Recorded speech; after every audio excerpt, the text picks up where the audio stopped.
প্রভাবশালী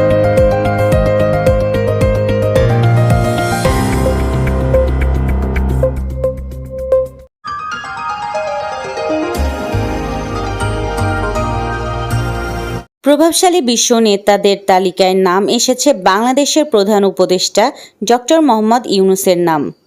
যুক্তরাষ্ট্রের প্রভাবশালী সংবাদ সাময়িকী টাইম ম্যাগাজিনের ১০০ প্রভাবশালী ব্যক্তির তালিকায় স্থান পেয়েছেন তিনি। ছাত্র জনতার গণ-অভ্যুত্থানে ক্ষমতাচ্যুত সাবেক প্রধানমন্ত্রী শেখ হাসিনা সহ শেখ পরিবারের ১০ সদস্যের জাতীয় পরিচয়পত্র এনআইডি লক করেছে নির্বাচন কমিশনের ইসি। এনআইডি লক করা ব্যক্তিরা হলেন শেখ হাসিনা, সজীব আহমেদ ওয়াজেদ, সাইমা ওয়াজেদ, শেখ রেহানা, টিউলিপ রেজওয়ানা সিদ্দিক, আজমিনা সিদ্দিক, শাহিন সিদ্দিক, বুশরা সিদ্দিক, রাদওয়ান মুজিব সিদ্দিক এবং তারিক আহমেদ সিদ্দিক। অন্তর্বর্তীকালীন সরকারের প্রধান উপদেষ্টা ডক্টর মোহাম্মদ ইউনূসের সঙ্গে বৈঠক করতে বিএনপির মহাসচিব সহ দলের বেশ কয়েকজন নেতা রাষ্ট্রীয় অতিথি ভবন যমুনায় প্রবেশ করেছেন। বুধবার বেলা ১২টার দিকে তারা যমুনায় প্রবেশ করেন।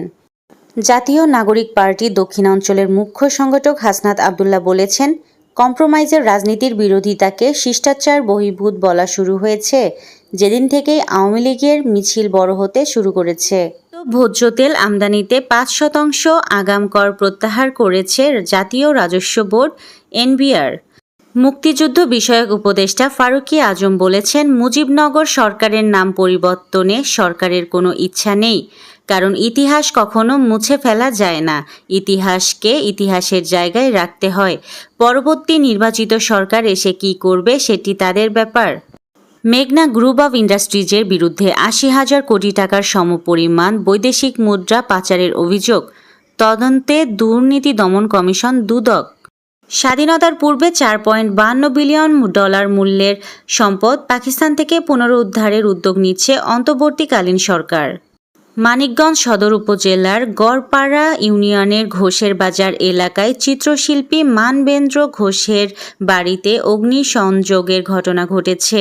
মঙ্গলবার দিনগত গভীর রাতে দুর্বৃত্তরা এ অগ্নিকাণ্ড ঘটায় বলে দাবি করেছে তার পরিবার। আওয়ামী লীগ সরকার পতনের পর গ্রেফতার হওয়া সাবেক নৌপরিবহন মন্ত্রী শাহজাহান খান বলেছেন, বাইরের চেয়ে কারাগারের ভেতরই ভালো আছি, দেশের অবস্থা কী হবে ভবিষ্যতই বলে দেবে। রাজধানীর বনানীর বেসরকারি প্রাইম এশিয়া বিশ্ববিদ্যালয়ের শিক্ষার্থী ও ছাত্রদল নেতা জাহিদুল ইসলাম পারভেজ হত্যা মামলায় গ্রেফতার ৩ জনকে ৭ দিন করে রিমান্ড মঞ্জুর করেছে আদালত। এবার সোনার দামে ফের রেকর্ড, ভরি ১,৭২,০০০ টাকা।